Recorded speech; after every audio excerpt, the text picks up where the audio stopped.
Now let us discuss attitudinal scale. Attitudinal scale, it is the ability which help us to find out how people feel towards situations and issues. For example, knowledge about how people feel towards them plays an important role in formulating new policies and programs to achieve improvement and betterment. तो attitudinal skill कुछ नहीं है, एक ability है। कुछ क्या है, एक एबिलिटी है जो हमें मदद करती है ये फाइंड आउट करने में कि how people feel towards a situation और एन इशू। जिसे knowledge about how people feel toward an issue, this plays an important role in formulating new policy and program to achieve improvement and betterment. अच्छा देखो, अब attitude को major करने के लिए quantitative research में क्या होता है। क्वांटिटेटिव रिसर्च में आप एक्सप्लोर कर सकते हो, मेजर कर सकते हो और डिटरमाइन कर सकते हो क्या, इंटेंसिटी को, और कंबाइन कर सकते हो एटीट्यूड को to different aspects of an issue to arrive at one indicator that is reflective of overall attitude. तो क्वांटिटेटिव रिसर्च में क्या होता है, आप एक्सप्लोर कर सकते हो, मेजर कर सकते हो, डिटरमाइन कर सकते हो इंटेंसिटी को और कंबाइन कर सकते हो एटीट्यूड को to different aspect of an issue to arrive at one indicator that is reflective of overall attitude. Now you can ascertain the type of attitude people have in a community, how many people have a particular attitude और क्या intensity है उनके इस attitude की. ठीक है, ये quantitative research में. और क्वालिटेटिव रिसर्च में you can only explore the spread of attitude. जैसे क्वांटिटेटिव में तो आप डिटरमाइन कर सकते हो एटीट्यूड की इंटेंसिटी को, पर यहाँ पे आप सिर्फ एक्सप्लोर कर सकते हो स्प्रेड ऑफ एटीट्यूड और इस्टेब्लिश करते हो type of attitude prevalent what ever method of data of collection B use and aspect of attitude can't be find out. अब हम बेसिकली आते हैं attitudinal scale in quantitative research. तो quantitative research में ना 3 तरह के स्केल होते हैं. लिकर्ट स्केल, ये बहुत ही लिकर्ट स्केल, इसे हम समेटेड रेटिंग स्केल भी कहते हैं. ये बहुत ही आसान तरीका है और एकदम फ्रीक्वेंटली यूज तरीका है. फिर होता है थर्स्टोन स्केल, ये थोड़ा डिफ़िकल्ट है और इसको हम डिफरेंशियल स्केल भी कहते हैं. फिर आता है गटमैन स्केल, ये और भी थोड़ा कम्प्लेक्स तरीका है और इसलिए कम यूज़ होता है, इसे हम क्यूमुलेटिव स्केल भी कहते हैं. अब इन स्केल्स के आखिरकार क्या फंक्शन होते हैं.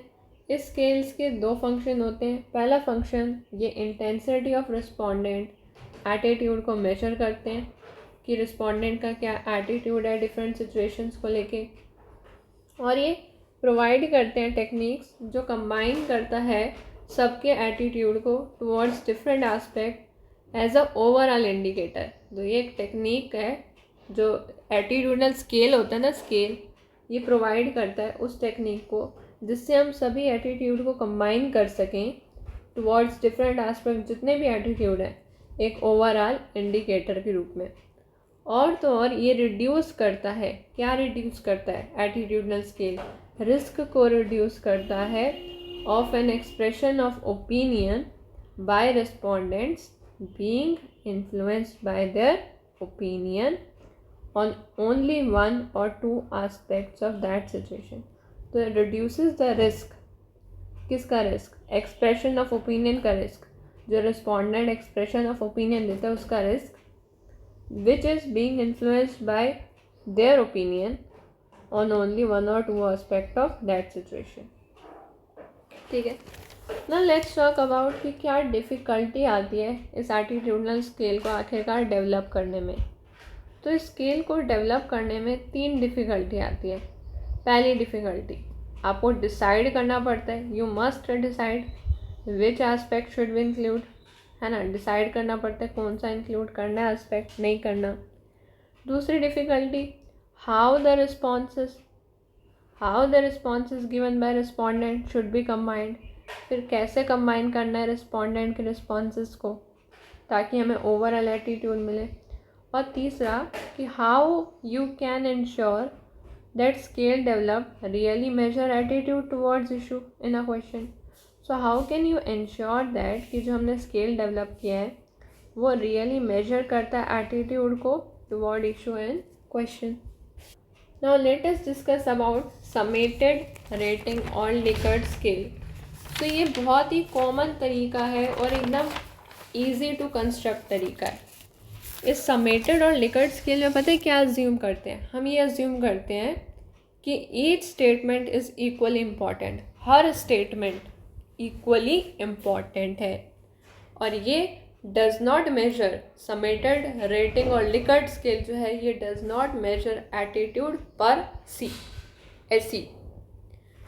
एंड समेटेड और रेटिंग और Likert scale help you to place different respondents in relation to each other in terms of intensity of their attitude towards an issue.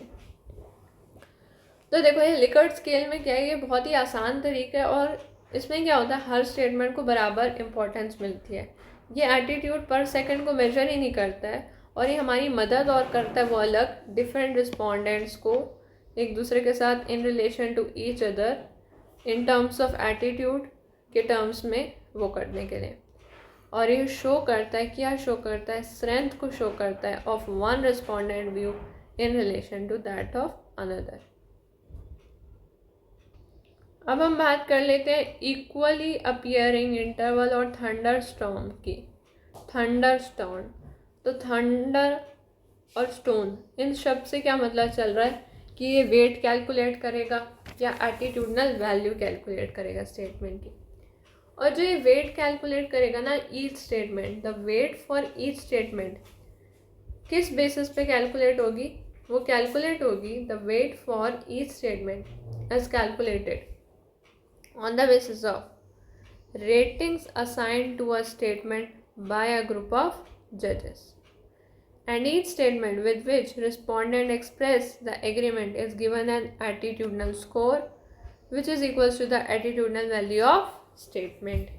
तो इक्वल अपीयरिंग इंटरवल और थंडरस्टॉर्म स्केल जो है वो calculate करता है wait को और एटीट्यूडनल वैल्यू ऑफ स्टेटमेंट को. और जो ये वेट है ये किस बेसिस पे कैलकुलेट हो रहा है? Rating assign to a statement by a group of जजेस and each statement with which respondent express the agreement. हर स्टेटमेंट जिससे रिस्पोंडेंट एक्सप्रेस कर रहा है अपने एग्रीमेंट को उसको हम एक एटीट्यूडनल स्कोर देते हैं जो बराबर है किसके? एटीट्यूडनल वैल्यू ऑफ स्टेटमेंट के. नहीं समझ? अब इसका फ़ायदा देखो. फ़ायदा ये है कि इम्पोर्टेंस ऑफ ईच स्टेटमेंट कौन डिटरमाइन कर रहा है? जजेस डिटरमाइन कर रहे हैं. और अगर ये जजेस डिटरमाइन कर रहे हैं तो इससे क्या होगा? एब्सोल्यूट आएगी वैल्यू, एब्सोल्यूट एटीट्यूड का पता चलेगा rather than relative attitude of respondents. ठीक है, ये इसका फ़ायदा है. नुकसान क्या है?